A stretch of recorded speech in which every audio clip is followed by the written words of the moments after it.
Hello everyone, welcome to Easy Revision. Today let us discuss about high-yield clinical scenarios, 10 clinical scenarios, 2 mnemonics and 1 topic. Let us start the topic now. First scenario. A patient presented with situs inversus, chronic ear infections, sinusitis, bronchiectasis and infertility. What is your diagnosis? Here, the diagnosis is primary ciliary dyskinesia. It is also known as cartilaginous syndrome, autosomal recessive disorder with a dynein-arm defect, which affects cilia.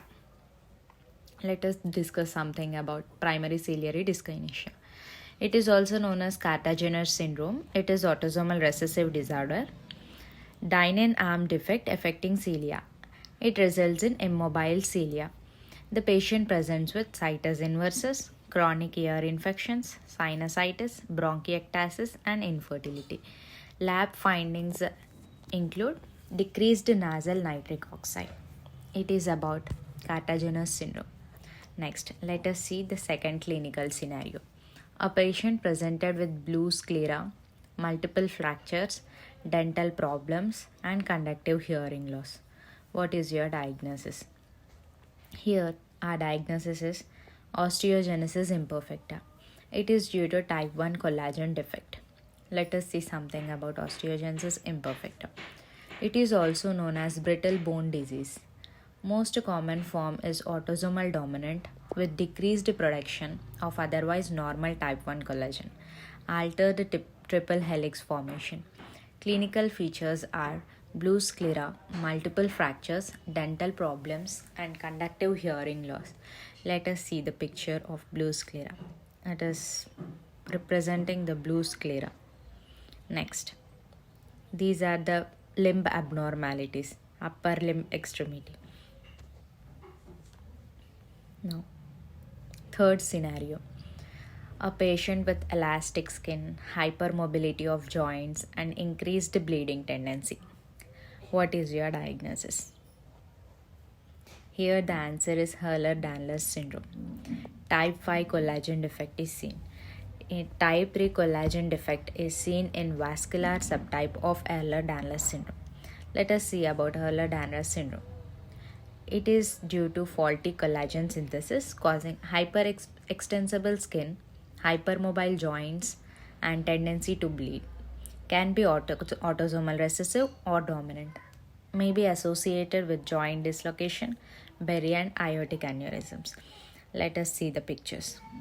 See, hypermobile joints and hyperextensible skin. They can ask you the question by giving these pictures also. What is the diagnosis? So here the diagnosis is Ehlers-Danlos syndrome. In classical type, type 5 collagen mutation is seen, whereas in vascular type, type 3 pro-collagen defect is seen. Next scenario.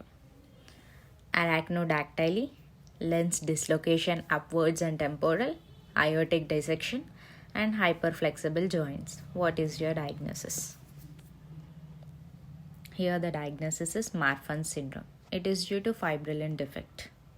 Next scenario. Arachnodactyly Pectus deformity, lens dislocation downwards. What is your diagnosis? Here the answer is homocystinuria. It is autosomal recessive. Let us see the difference between the Marfan syndrome and homocystinuria. Type of inheritance of Marfan syndrome is autosomal dominant, whereas homocystinuria is autosomal recessive. Intellect, that is mental disability. It is normal in Marfan syndrome, whereas decreased in homocystinuria. Next, vascular complications. In Marfan syndrome, we will see aortic root dilatation. And in homocystinuria, most common is thrombosis, lens dislocation. In Marfan syndrome, there is upward and temporal dislocation, whereas in homocystinuria, downwards and nasal dislocation is seen. Let us see next question. Infant with cleft lip, cleft palate, microcephaly or holoprosencephaly, polydactyly and cutis aplasia. With these clinical features, what is your diagnosis? Here the diagnosis is Patau's syndrome, trisomy 13. Next, infant with microcephaly, rocker bottom feet, clenched hands, and structural heart defect. What is your diagnosis? Here the diagnosis is Edwards syndrome, trisomy 18. Next, single palm arteries, intellectual disability. What is your diagnosis? Here it is Down syndrome. C. Single palm arteries in Down syndrome. Next, C. Edwards syndrome, clenched fist, and Edwards syndrome. Patau's syndrome, cutis aplasia. Edwards is trisomy 18, Patau's is trisomy 13, and Downs is trisomy 21. Next, let's see about Edwards syndrome. In Edwards syndrome, remember the mnemonic PRINCE. PRINCE means P for prominent occiput, R rocker bottom feet, I for intellectual disability, N for non-disjunction, C for clenched fist with overlapping fingers, E for low set ears. Other features we see in here are micrognathia, small jaw, congenital heart disease, example VSD, omphalocele, myelomeningocele, and that usually occurs by age 1. Next, let us see about Patau's syndrome. It is trisomy 13. The image given here is cutis aplasia. Findings are severe intellectual disability, rocker bottom feet, microphthalmia, microcephaly, cleft lip, palate, holoprosencephaly, polydactyly, cutis aplasia, congenital heart disease, polycystic kidney disease, omphalocele. Death usually occurs by age 1. See P for Patau and all the words in here having P. Lip, cleft lip, palate, holoprosencephaly P, polydactyly P, aplasia, all here. Patau's syndrome, all the words contain P in it. It is a mnemonic. Next, Down syndrome. In Down syndrome, the features we see are intellectual disability, flat faces, prominent epicanthal folds, single palm arteries, incurved fifth finger, gap between first and second toe, duodenal atresia, Hirschsprung disease, congenital heart disease, example ASD, brushfield spots, white spots at the periphery of the iris, associated with early onset Alzheimer's disease, chromosome 21 codes for amyloid precursor protein, increased risk of AML and ALL. It is important. Increased risk of AML or ALL. 95% of cases due to meiotic non-disjunction. Most commonly during meiosis 1. Increased with advanced maternal age from 1:1500 in females less than 20 to 1:25 in females greater than 45. 4% of cases due to unbalanced Robertsonian translocation, most typically between chromosome 14 and 21. Only 1% of cases are due to post-fertilization mitotic error. Here the most common cause is due to meiotic non-disjunction, and it is most commonly associated with the increased risk of AML and ALL. Next.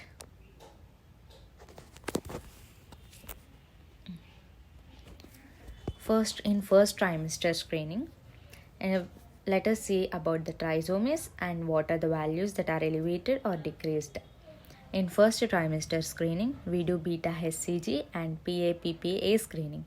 Here, in trisomy 21, that is Down syndrome, beta HCG is elevated, whereas in 18 Edwards and 13 Patau's, here beta HCG is decreased. Next, in all the trisomies, PAPPA is decreased. So only you need to remember here is trisomy 21. In trisomy 21, beta HCG is increased in first trimester. Next, in second trimester, it is quadruple screening. Here we do beta HCG, inhibin A, estriol, and AFP. In Down syndrome, that is trisomy 21, beta HCG and inhibin A are increased. HCG, remember like this, HCG high, so increased. Inhibin I increased. Estriol and AFP are decreased. Okay. Next, trisomy 18. In trisomy 18, all are decreased. Okay. Next, non-invasive prenatal testing is recommended over first and second trimester screening. Next, let us see the another clinical scenario. Microcephaly, high-pitched cry, intellectual disability. Here it is cri-du-chat syndrome, cry of the cat, congenital deletion on short arm of chromosome number 5. Next, 10th, last clinical scenario, confusion, ophthalmoplegia, nystagmus and ataxia. These are the features of Wernicke's encephalopathy. By these clinical features, we can come to the diagnosis. These are the clinical clinchers in the questions.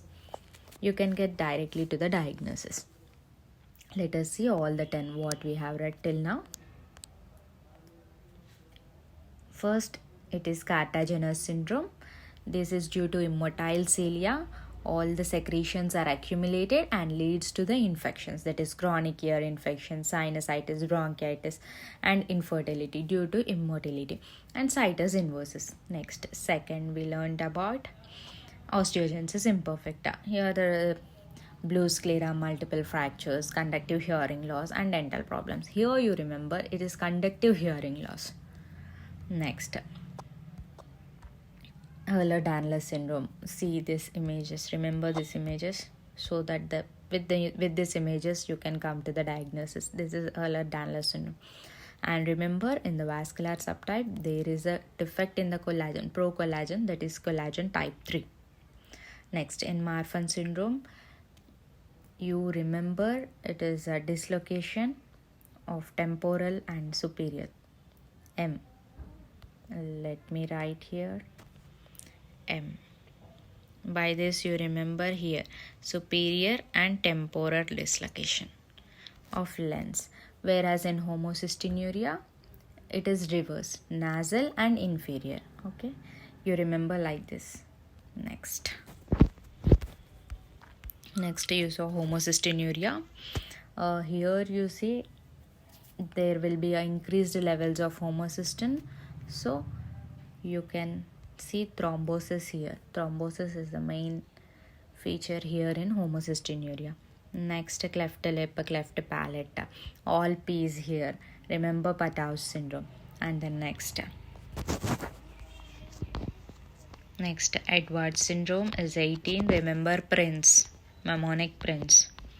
And then here Down syndrome, single palm arteries, and most commonly it is due to non-disjunction. Next, remember this trimester screening values. In trisomy 21 there is increased HCG and increased inhibin A. Rest all decreases. Here cat-like cry, high-pitched cry, intellectual disability. You can come to the diagnosis of cri-du-chat syndrome. Next, confusion, ophthalmoplegia, nystagmus and ataxia. Here it is due to Wernicke's encephalopathy. Next, let us read a topic which is shock. Inadequate organ perfusion and delivery of nutrients necessary for normal tissue and cellular functions. Initially may be reversible but life-threatening if not treated promptly. Here let us see about different types of shock and the values, how to differentiate them. We have hypovolemic shock, cardiogenic shock, obstructive shock and distributive shock. In hypovolemic shock, most commonly it is caused due to hemorrhage or dehydration or burns. Mechanism here is due to volume depletion. Here CVP, let us check CVP, that is right heart preload. Here as the volume is decreased, CVP, central venous pressure, is also decreased here. Next, pulmonary capillary wedge pressure also decreased due to the decreased volume. Cardiac output will also decrease. Due to the decreased volume and decreased cardiac output, there will be a increased in the peripheral resistance, that is SVR, that is increased, and mixed venous oxygen content is decreased. Next, cardiogenic shock. Cardiogenic shock is due to maybe MI, heart failure, vascular dysfunction, arrhythmia. Most mechanism is left heart dysfunction. Here the skin will be cold and calming. As the heart is not pumping the blood accumulates in the heart so that the CVP will be raised and pulmonary capillary wedge pressure will be raised. As heart is not pumping, there will be decreased in the cardiac output and peripheral resistance will be increased automatically, and SVO2 mixed oxygen venous content is decreased. Next, obstructive shock.